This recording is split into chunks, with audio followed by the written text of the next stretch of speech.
I represented Blake Snell Nice. when he kind of came to Tampa Bay. He was renting a luxury, I think, apartment or house for a while there.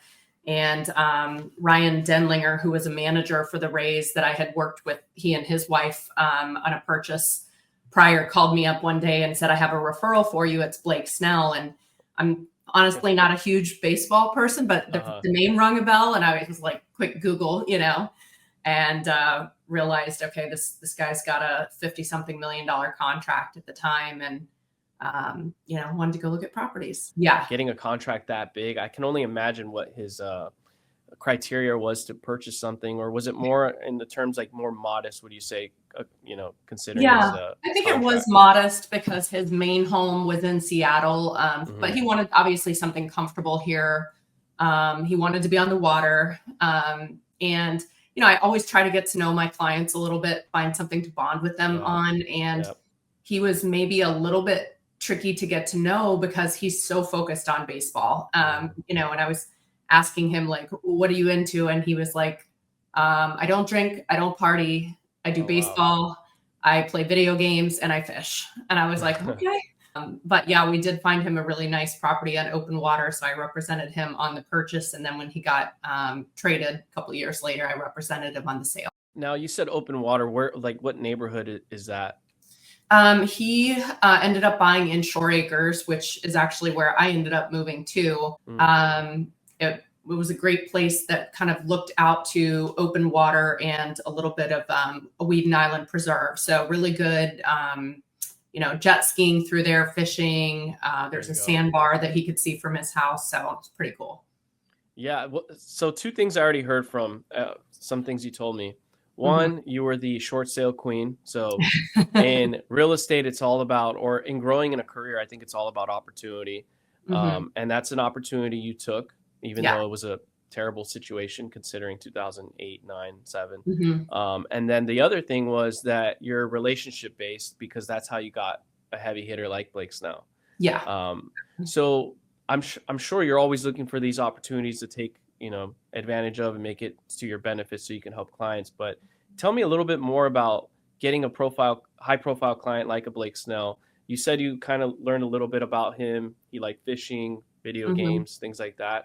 How did that conversation start? Did you call him? Did you meet him somewhere? Like, what was the anxiety with that? Was there any anxiety considering as a star, or you already had a bunch of experience? I had worked with a couple. I worked with a Bucks player previously, and I've worked with a couple high-profile musicians. So I think I've been around that world enough to not like fangirl. Yeah. And I think my my former client Ryan, the manager of the Rays, knew that. And I think some of these high-profile guys get taken advantage of by people that see that they have these multi-million-dollar contracts, so they want to put them with somebody they trust and let them know that they can trust them. So I think that was important. And I just tried to show my value to Blake, to show him the neighborhood. He had already picked out a couple houses he wanted to see. And the first one he didn't like at all. Second one, he was like, eh. And I said, there's this one I want to take you to. The pictures don't look great online, but I have a feeling it's going to be a good one. Like, can we go see it? It's 2 minutes from the other one that we were seeing. And he was like, yeah, okay. And when we walked in and it looked straight out to the water, he was sold. And I think there was a little bit of more trust there at that point, that he knew I knew what I was talking about. How long did it take until you guys found that specific property? Was it like a large? It didn't take long. Or? No, okay. I think he was in a bit of a hurry to find something, and his lease was ending. So it might've been the first or second day that we were out. So it was pretty fast. Yeah. So I'm sure you made him some money then when he sold it. Yeah, he did well when he sold it. He put a lot of money into it. He probably put $200,000 into the backyard. Oh, wow.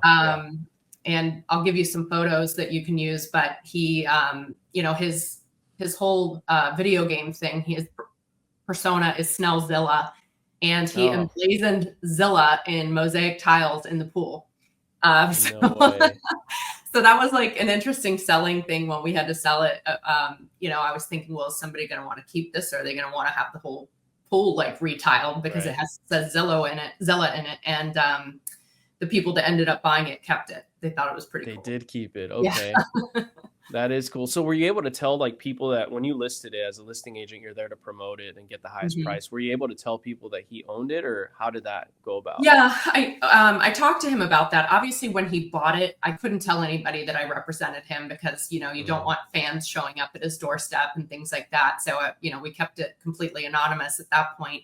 But when he sold, he was packed and gone pretty quickly. And I said, "Do you want me to use your name in association with this? Because it Yeah. might get you more money, but it's totally up to you."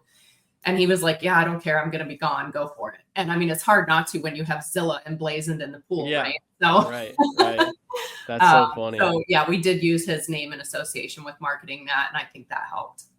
Good. Do you think you got maybe what, like a percentage higher than what it would have if you didn't utilize the name, like maybe 5% more, Perhaps, 10%? or maybe it just got more eyes on it. I Hmm. did a big press release when I did it, when we had the photos and the video done.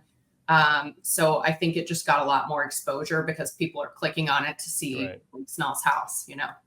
That's good. That's Yeah. awesome. That's really cool. Now, what'd you do in terms of like getting him a gift? Because sometimes like when we have clients, I have a hard time choosing a particular gift, like a closing gift. Yeah. What do you get someone that's a star like that has, the money to buy pretty much whatever they want? Like, how does that work? I struggled with that because I think at the time he had a 50 something million dollar contract. And of course, he's doing a lot more than that now. And I thought, Yeah. what do you get this guy? The only things I knew he was into was video games, which I'm sure he had every single one that he could want. Right. Um, he had a giant shoe closet. He had a big shoe fetish. And again, I'm like, I don't know what shoes he has. Yeah. And fishing. So I went to our local fishing outfit and I said, I need the biggest, fanciest fishing pole you guys have because he's a big dude. Oh, And yeah. they helped me out and got him something nice. So he seemed to like it. I mean, but that's the hard thing. You have to try to get to know these guys and Yeah. figure out something that they would like. Right. But at the same time, you also don't want to pry too much into their life either, I imagine. Yeah, There's that like exactly. balance that you got to like wiggle a little bit. Exactly.